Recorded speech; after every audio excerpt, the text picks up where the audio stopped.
22h18 sur Europe 1, c'est l'invité d'Europe Nuit et vous êtes en ligne, Pierre de Villeneuve, avec le directeur France de Cantar Public, Emmanuel Rivière. Bonsoir Emmanuel Rivière. Bonsoir. Et merci d'être en ligne avec nous dans Europe Nuit. Est-ce que, comme certains, comme la majorité d'entre nous, vous avez été surpris par cette annonce de François Hollande ? Pas totalement. Pas totalement en fait. C'est-à-dire que, ayant appris que François Hollande s'exprimait à 20h, je me suis dit que pour la première fois, la République face à une élection présidentielle où il pourrait briguer un nouveau mandat, va s'exprimer et on ne sait pas ce qu'il va dire. Et d'une certaine manière, il y avait des raisons de ne pas être surpris quand on considère tous les indicateurs que moi qui fais les enquêtes de sondage, des intentions de vote, je regarde. Peut-être le dernier à y croire, mais il n'y avait absolument pas d'espace. Et donc, finalement, une analyse normale de la situation devait conduire rationnellement à cette conclusion. C'est-à-dire qu'il vaut mieux renoncer et avoir cette occasion, d'ailleurs, d'expliquer un petit peu son bilan en le mettant en valeur, puisque je crois que c'est un petit peu ce qui a été fait ce soir, que de courir le risque d'une défaite dès la primaire. Donc, évidemment, il y a quelque chose de saisissant, d'inattendu, puis c'est totalement inédit de voir un président qui, au terme de son premier mandat, renonce à en briguer un second. Mais il y avait beaucoup de raisons qui amenaient assez logiquement à cette situation, parce que finalement, François Hollande n'avait plus guère le choix. Les dernières études d'opinion donnaient François Hollande au premier tour à 7,5%, hein, c'est ça Nous avions plusieurs hypothèses, entre effectivement 7,5% et 8,5%. Alors que François Fillon arrivait à 28-29, c'est ça ? Et Marine Le Pen derrière lui vers 25-26. Mais non seulement, vous venez de rappeler effectivement les principaux chiffres, François Hollande avait guère de chance d'accéder au second tour, mais il n'était même pas sûr d'être troisième, parce que si Emmanuel Macron était candidat, il le devançait. Il n'était même pas sûr d'être quatrième, puisque Jean-Luc Mélenchon, à sa gauche, faisait plus que lui. Alors, ce ne sont que des photos à un moment donné, mais il y avait beaucoup de raisons pour qu'on n'imagine pas un scénario à la Fillon pour François Hollande, contrairement à François Fillon. François Hollande n'avait pas une bonne cote de popularité, contrairement à François Fillon, il n'est pas là. Jouissance pour les électeurs de se dire tiens, on va faire émerger quelqu'un qu'on n'attendait pas et qui n'était pas dans le paysage. Beaucoup d'indicateurs étaient quand même très très défavorables à une quelconque réélection du président sortant. Emmanuel Rivière, il nous a tous tenus en haleine, François Hollande, lorsqu'il a commencé cette longue allocution par la défense de son bilan. C'est vrai qu'on était un petit peu comme un funambule sur un fil. On se disait il y va pas, il y va pas. C'est-à-dire que pendant 2, 3, 4 minutes, on se disait finalement il y a peut-être des chances qu'il y aille, parce qu'il a tellement défendu son bilan, c'était flagrant.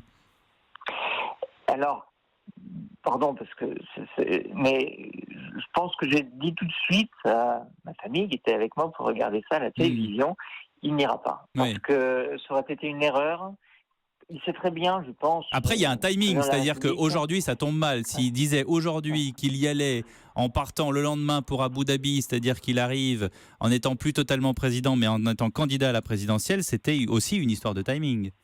Oui, absolument. Et puis, si on se rappelle les allocutions télévisées pour annoncer sa candidature, le dernier qui s'y est prêté, c'était Édouard Balladur, ça ne lui a pas porté chance.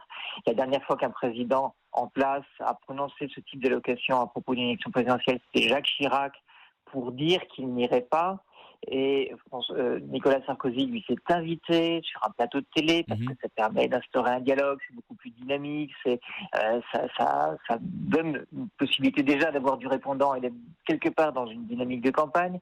Jacques Chirac, en 2002, avait utilisé un déplacement en province à Avignon pour se faire un peu interroger dans une espèce de faux suspense. Donc l'allocution télévisée avait cette gravité qui sans doute annonçait aussi le fait que ce serait ça la décision de François Hollande, et sans doute a-t-il voulu profiter aussi de cette occasion pour défendre son bilan. On a vu comment en peu de temps, avec un rythme d'ailleurs très soutenu, il a énuméré ses réussites, ses regrets. C'était plus une espèce d'allocution testamentaire. Un bilan d'ailleurs que se sont empressés évidemment les uns les autres de dire que c'était un constat d'échec. Donc il y a eu quand même cette tonalité très dichotomique pendant la soirée, c'est-à-dire il y a eu un bilan qui a été vraiment totalement défendu. Vous me direz que c'est normal, mais d'un autre côté, c'était vraiment blanc et noir. Oui, mais de fait, dans le jugement que les Français portent sur François Hollande, y compris ceux qui ont voté pour lui, pour en tout cas la majorité d'entre eux, il y a effectivement un constat d'échec sur 3 dimensions principales. La première, c'est le chômage. Et c'est lui-même qui avait donné ce rendez-vous. Et pour les Français, le compte n'y est pas, même s'il y a des chiffres plus favorables. Ça mettra du temps avant qu'on se persuade que le chômage a réussi à baisser. Il y a eu un changement de cap, ce que les électeurs de François Hollande ont pour grande partie ressenti comme un revirement non expliqué, ce qui a un petit peu aggravé cette situation. Puis dans l'exercice du pouvoir, quelque chose qui n'a pas fonctionné. Finalement, la normalité revendiquée a donné plutôt le sentiment d'une conduite brouillonne, avec des bévues, des moments où la fonction n'était pas vraiment défendue, et ça a été effectivement préjudiciable. Et du coup, plus que le bilan, il y avait quelque chose sur la personne de François Hollande qui rendait compliqué qu'il brigue un nouveau mandat. Cela se voit un petit peu d'ailleurs dans les différentes enquêtes, quand on mesure le potentiel d'un autre candidat qui porte un peu le même bilan, qui est Manuel Valls. Il fait un petit peu mieux, mais Manuel Valls est davantage désirable et désiré comme candidat parce qu'il n'a pas ce problème d'image personnelle qu'a François Hollande. Il y en a peut-être d'autres, mais pas ce doute sur l'exercice du pouvoir. Justement, dans cette même allocution de François Hollande, est-ce que, in fine, il ne regardait pas quelque part Manuel Valls sans le citer? Il a appelé au rassemblement des progressistes derrière un projet. Il n'a dit que le danger, c'était l'éclatement de la gauche. Est-ce que quelque part, il ne laisse pas un dauphin derrière cette allocution qui est tout décidé? Implicitement, et ce serait naturel. Manuel Valls va rentrer sans doute en candidature. Il a tellement préparé cette annonce que ce sera la prochaine étape. Il va être confronté à des primaires. S'il les perdait face à Arnaud Montebourg, Benoît Hamon, Marie-Noëlle Lienemann, Gérard Collomb, etc., s'il les perdait, c'est-à-dire qu'il n'y aurait pas à la présidentielle de défenseur de l'action qui a été conduite pendant le quinquennat. Ça aussi, ce serait totalement inédit, et probablement c'est quelque chose que ne peut pas souhaiter le président sortant, puisque je pense qu'il aura à cœur que son action soit défendue. Et par ailleurs, c'est vrai que François Hollande, qui a été longtemps premier secrétaire du Parti socialiste, ne peut pas avoir non plus en tête la question de la cohésion du Parti socialiste et de son groupe parlementaire. Et il doit penser que c'est Manuel Valls qui est le mieux en situation de maintenir cette cohésion, malgré le fait que, naturellement, les divisions vont ne faire que s'accentuer dans cette campagne. Merci beaucoup, Emmanuel Rivière, d'avoir été l'invité d'Europe Nuit. Merci de votre invitation.